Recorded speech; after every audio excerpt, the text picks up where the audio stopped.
everybody, and welcome to the fourth week of the Keto Bonito videos.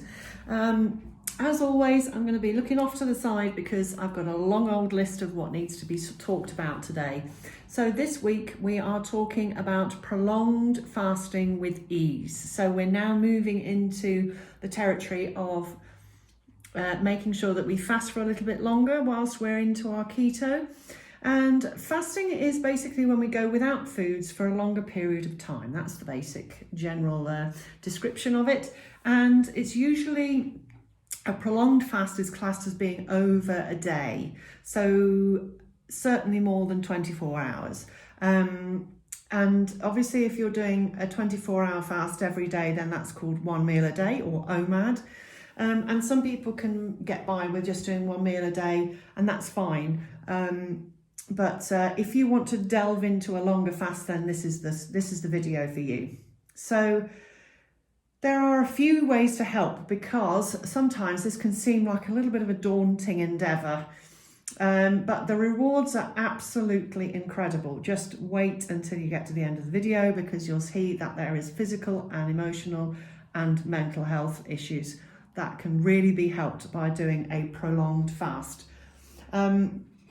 At one point, I was doing a prolonged fast about once a month, but then we ended up moving to Spain, so it didn't actually happen any longer. But now I try and get in at least a couple of OMADs, so 24-hour fasting in a week, and I'm also trying to head now back towards going in for maybe a 36 or a 48-hour fast. The longest fast I've done was 72 hours.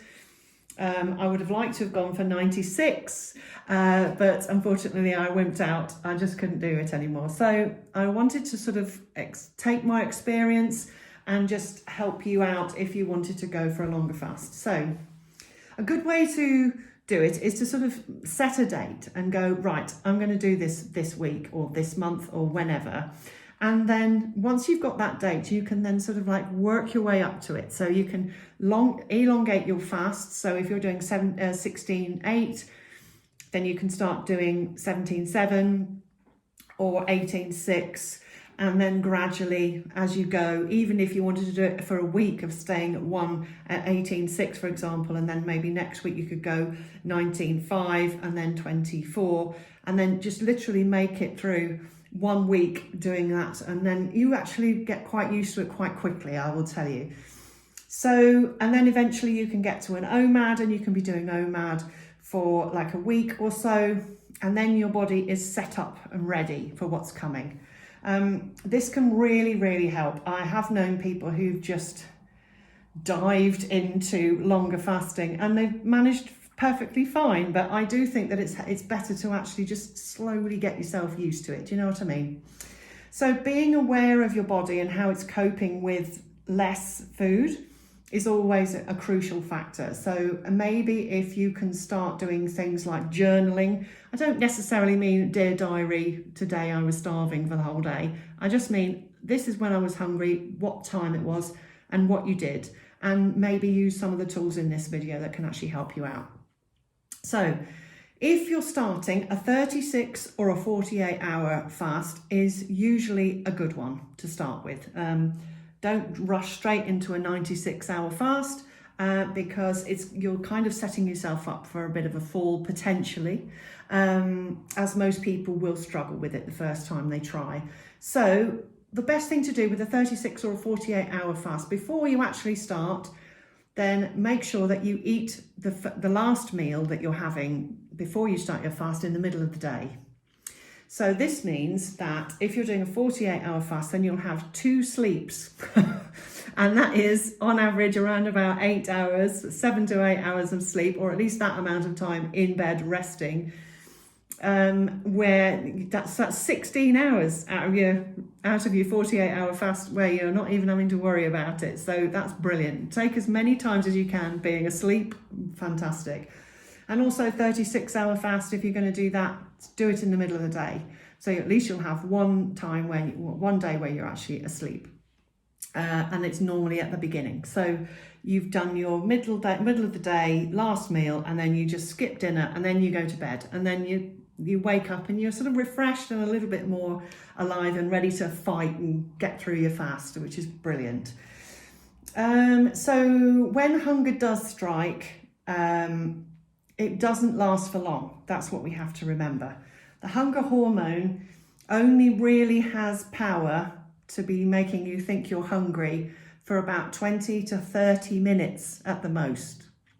So you must just remember that. It's a really good thing to remember. It's only going to be another 20 minutes, 30 minutes, and it's over. That's all you've got to deal with. And then you will feel like you're not hungry again. So it's absolutely brilliant.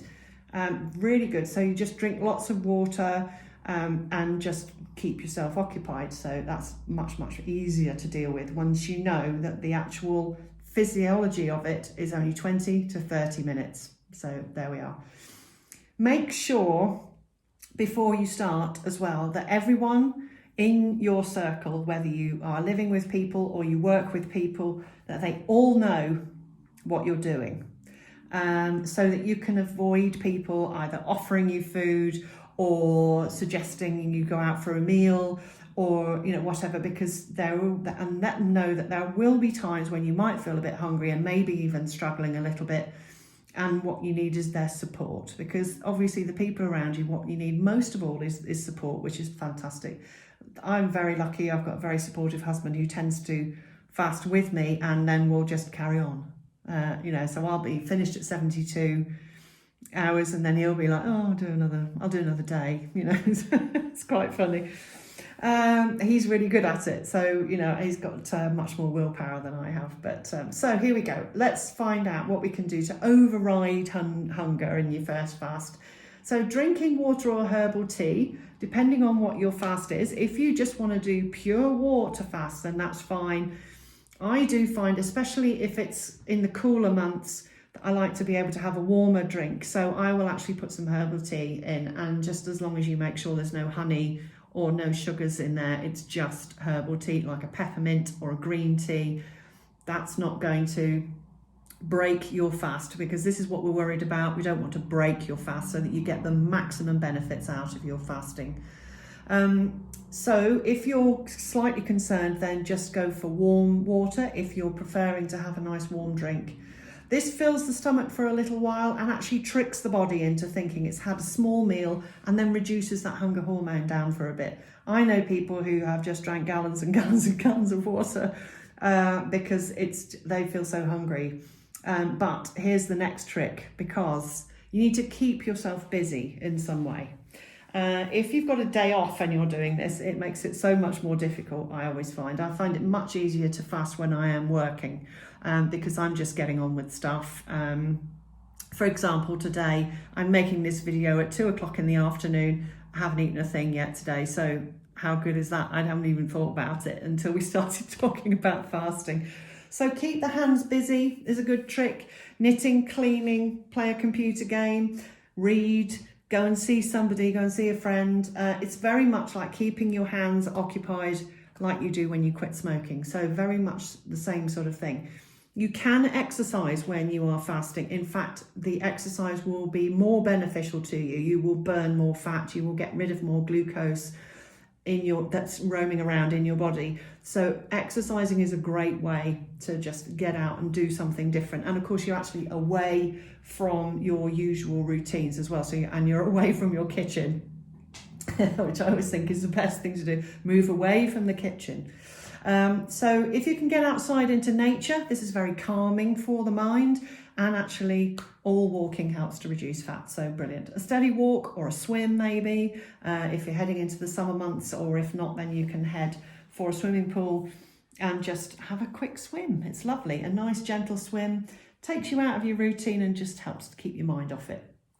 Change your daily plan if you can. So maybe move things around, do things slightly differently. Sometimes the same things over and over again can trigger a hunger pang. So switching things up can make things a little bit easier. So for example, sometimes I will come downstairs and I will have my coffee in the morning, and I'll take it out onto the terrace, and I'll be sitting outside with my coffee on the terrace. Now, because I won't be drinking coffee during the fast, because I normally have coffee with cream, and I don't want to even try, and I don't even want to have any potential of wrecking my fast, so I don't have cream. So I will just have herbal tea instead when I'm on a fast, and I will have it on the other terrace. Simple. Just a little bit of mixing up where you are, what you're doing, really does actually help. Make a phone call to a loved one, or play with your pets, go out with your pets, do something different, get out of the house, go see a friend. It's all of these things that just make total sense when you are in the middle of a fast. And also, I find something that really helps me is to read the benefits of a fast. Because when I am actually looking at these things, I'm thinking, I've got to keep going. So let's talk about the benefits of prolonged fasting. Let's start with the obvious thing, which is the weight loss. You will actually lose some weight during a prolonged fast, as the body will naturally look for fuel elsewhere and start searching for stored fats first, and always searching for stored fats in the abdomen. So the belly fat will go first, which of course is very attractive to a lot of people. As soon as you start not eating food, if you stop eating food, I should say, ketosis will start up. And we already know about ketosis because of what we've been talking about on previous videos and within this course. So around about the 12 to 13 hour mark, once you've had your last meal, and if you're a frequent keto and fasting lifestyler, it's even faster sometimes, because your body's just going, oh, here we go again, and just switches straight away, which is fantastic. If you're not a frequent keto and fasting lifestyler, then the chances are it'll be about 16 to 18 hours with no food, and that will trigger the body into looking for food elsewhere and fats to digest. Ketosis generally peaks at around about 19 to 20 hours without food, which is when I always start to feel absolutely fantastic. Now, let's talk about the next amazing benefit, which is called autophagy. Autophagy. And the chap who found out about this is a Japanese born man, and he actually won his Nobel Prize for finding out what happens to your body when you are deprived of food for any length of any time. So what happens here is the body becomes an extreme cleaner, and it starts searching for food in all the little nooks and crannies, searching for anything it can eat. And of course there are fat cells that it will be trying out, but when you get to a certain period of time, around about 18 to 19 hours, if you're already on keto, you will reach autophagus state by the time you are 18 or 19 hours. Your body will search out old and damaged cells. Let me just pause there for a moment. This means deformed ones that have mutated, like precancerous cells. They will also eat them for fuel. It will also devour old viruses that can linger in the gut sometimes and in various different places within the body, and will use them as fuel as well. When the glucose and insulin dip below a certain level, this is when the autophagy magic begins. It's only reached with really longer fasts, because usually it's begun by around about 24 hours. So of course, most people may not even get to that stage, even if you are doing keto and fasting. So, and of course, once you hit that period, then you need some time after that of not eating in order for you to stay in autophagy and reap the benefits of this incredible metabolic system that your body just goes through. It's absolutely extraordinary. Autophagy peaks at around 48 hours of fasting, but every little helps, and even a 24-hour fast can actually come up with some incredible benefits. Please note that the slightest amount of food, the tiniest amount of food, will kick you out of autophagy, because your body will go, oh, don't need to do that anymore, let's go for that. So even a coffee sometimes can do this. So we need to, for the benefit of your fast, for the maximum benefits, only drink water during a fast or herbal teas that you know are not going to kick you out of fasting. And then you will reap all of the benefits, and your body will definitely thank you. We also get increased gut health with long fasts. Studies have shown that people get a real boost to their gut health from fasting, as it resets the whole of your system and encourages and resets and kills unwanted bacteria and increases the good bacteria in your gut. And because it's no longer, the unwanted bacteria has got nothing to survive on in your gut, so it will just die, which is fantastic. So any sort of like nasties in your gut system will actually die during a longer fast as well, which is benefits all over the place. Now, let's talk about stem cell production. This one, I geeked out about this for months and months, and it still makes me go, oh, whenever I think about this, because it is fascinating. So now we get to the really cool part here. So by the time we get to around 24 to 48 hours, we're now in proper cleaning mode. So autophagy is really kicks in, and the body starts to produce stem cells to heal the body. So if there's any damage to your body in any way, shape or form, it will start to heal. 24 hours can start the stem cell reaction in your gut. So that's sort of digestive tract. So anything like, for example, if you have diverticulitis, IBS, even leaky bowel, by the time we get to 24 hours and then you just carry on for a bit, we can start to heal the gut, which blows my mind. By the time we get to 72 hours, sometimes even before, we begin producing brain stem cells, which heal nerve connections and damaged parts of the brain. So, obviously over time, our brain cells die off just as a matter of natural cause, but we can actually restart these up. And also, if you are a person like me who suffers with chronic depression and stress and panic attack disorder, we can actually reconnect serotonin connectors back up again as well. So 72 hours is when you will start feeling absolutely fantastic. So that's nerve connections, damaged parts of the brain. And there is a study happening now, which I will keep you posted about, regarding fasting patients who've had brain injury, because they actually, unless there is any other underlying issue, they will fast these patients to try and heal their brain faster, which just blows my mind. A study in MIT in the US found that stem cell regeneration capacity increased with a 24-hour fast, and other studies have concluded that fasting increases the healing of the gut from such ailments as leaky gut syndrome and helps to improve immunity, as 70% of our immunity comes from the bowel. Fasting improves gut flora, so it can help us produce more GABA, which is a neurotransmitter, which is the only calming neurotransmitter.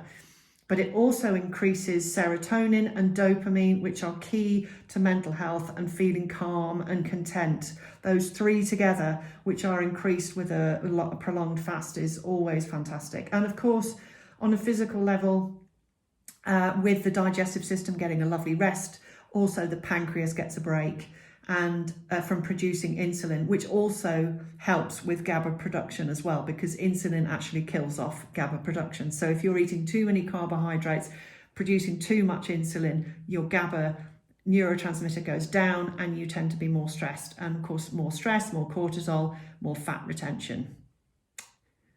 It's unbelievable, isn't it? So now let's get on probably the most popular side effect of fasting for more than 24 hours is it has an anti-aging effect. A fast can actually improve the function of skin barriers, which helps to reduce wrinkles and skin appearance, and skin appearance will improve. And some studies have even started suggesting on a regular basis that you can prolong your life with regular fasting. So we're actually adding years to your life. I could go on about fasting on a longer period of time, prolonged fasting. But maybe I will do an extra video at the end, as we've already coming up to 20 minutes on this video right now. You can see how amazing fasting is. And in fact, when we started off by doing keto years ago during COVID lockdown. And when after we started doing keto, it wasn't until I was doing keto that I started finding out about fasting, and then about prolonged fasting. And to be honest with you, the keto is amazing, and it does actually help you to fast for longer because you're obviously using that fuel. You don't get so much hunger hormone because of the insulin spikes. But the prolonged fasting is absolutely unbelievable for your health. And more people are starting to recognize this in the medical industry and the medical profession. So I do think that you should at least give it a go. And even if you end up just fasting for longer during the day, so maybe you get up to a 20-hour fast, then you are really going to get some benefits in there. Because if you have been doing keto well and fasting on a regular basis, 16/8 or whatever it is that you've been doing, you will find that you will get into autophagy faster. So it's difficult to actually know when you are in autophagy, but do know that by the time you've been fasting for 24 hours, that your body will probably be kicking into autophagy. And if you're doing keto well, then it could be as early as 19 hours. There have been tests on humans, which is great to hear because most of the studies are always done on mice. But the tests on humans who are doing regular keto and they've tested for autophagy in the middle of a prolonged fast, everybody who's doing really good keto, some of them were even getting into autophagy at 17 hours, which is really, truly remarkable. Of course, that's not the same for everybody. Everybody's different. Just know that I am here if you need me. Listen to the video back if you're going through a long fast, because it does actually help to have somebody talk you through all of the good points that are going to happen and all of the things that you could do to help yourself. I think that fasting is the way forward as far as some of the medical stuff we've been talking about is all about. I think it's really beneficial for your health, and we should be at least prolonging the times that we're eating in order to stay healthy for longer in our lives. So hopefully that will have helped you. And if as always, any questions, just give me a shout. And I look forward to talking to you next week for week 5. Take care.